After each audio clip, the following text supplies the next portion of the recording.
नमस्कार दोस्तों, मैं राजेश दुधानी एडवोकेट आज डिस्कस करने जा रहा हूँ द इंडियन कॉन्ट्रैक्ट एक्ट 1872 के बारे में। दोस्तों ये एक्ट 1/9/1872 से लागू हुआ और दोस्तों कॉन्ट्रैक्ट एक्ट सिविल लॉ है और इसके तहत जो भी रेमेडीज है वो आपको सिविल लॉ के यानी सिविल कोर्ट में आपको मिलती है।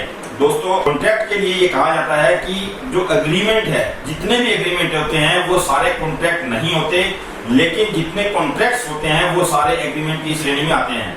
दोस्तों कॉन्ट्रैक्ट की जो है, कॉन्ट्रैक्ट की कुछ एक एसेंशियल एलिमेंट्स हैं।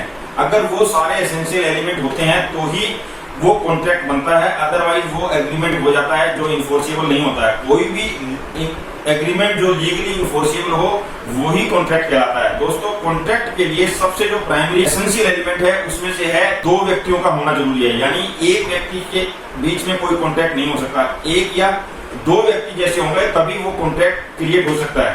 दूसरा ऑफर और एक्सेप्टेंस, यानी आपने किसी को कोई ऑफर किया और सामने वाले ने अगर उसको एक्सेप्ट नहीं किया तो वो कॉन्ट्रैक्ट नहीं माना जाएगा। तो यानी कि ऑफर और उसके बाद में एक्सेप्टेंस, ये दोनों इसके एसेंशियल एलिमेंट्स हैं।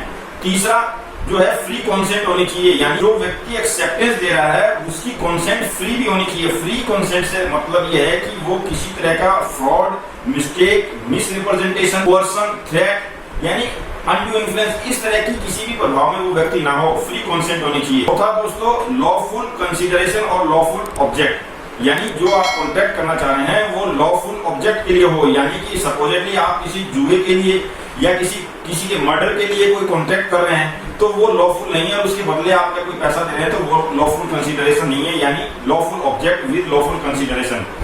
कॉम्पिटिटिव, जो व्यक्ति कॉन्ट्रैक्ट कर रहा है वो कॉम्पिटिटिव हो, यानी वो माइनर ना हो, मेजर हो, अनसाउंड माइंड ना हो, तो वो कॉम्पिटिटिव पर्सन हो तभी वो कॉन्ट्रैक्ट करने के हकदार हो सकता है, अदरवाइज उसका कॉन्ट्रैक्ट वैलिड नहीं माना जाएगा। उसके बाद आता है दोस्तों intention to create legal obligation. अगर इंटेंशन नहीं है, मैं आपसे कोई तरह का कॉन्ट्रैक्ट करता हूं और मेरा इंटेंशन नहीं है उस कॉन्ट्रैक्ट को करने का या निभाने का, तो वहां वो कॉन्ट्रैक्ट माने नहीं रखता। तो लीगल इंटेंशन होना बहुत ही मस्ट है।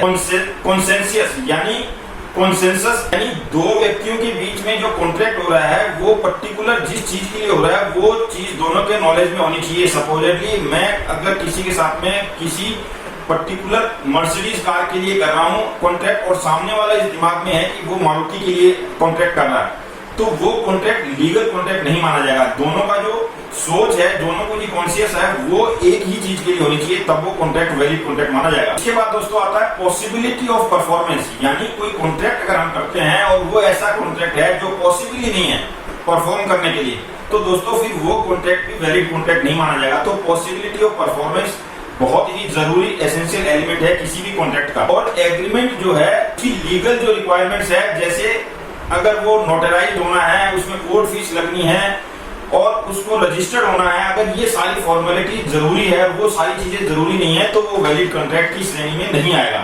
इसलिए वैलिड कॉन्ट्रैक्ट की श्रेणी के लिए उस कॉन्ट्रैक्ट के जो नेसेसिटीज हैं, जैसे अगर रजिस्ट्रेशन है या कोर्ट फीस है या स्टैंप ड्यूटी है, वो सारी की सारी देनी अति आवश्यक है। अगर उसने उस चीजों को पेड नहीं किया है तो वो फिर कॉन्ट्रैक्ट की श्रेणी में नहीं आता।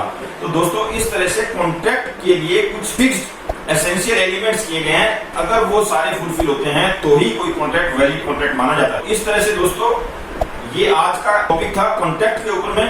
अगले टॉपिक में फिर किसी नए सब्जेक्ट के साथ मिलेंगे, तब तक के लिए नमस्कार, धन्यवाद। अगर मेरा ये वीडियो आपको अच्छा लगा हो तो लाइक, सब्सक्राइब और शेयर करना ना भूलें। धन्यवाद।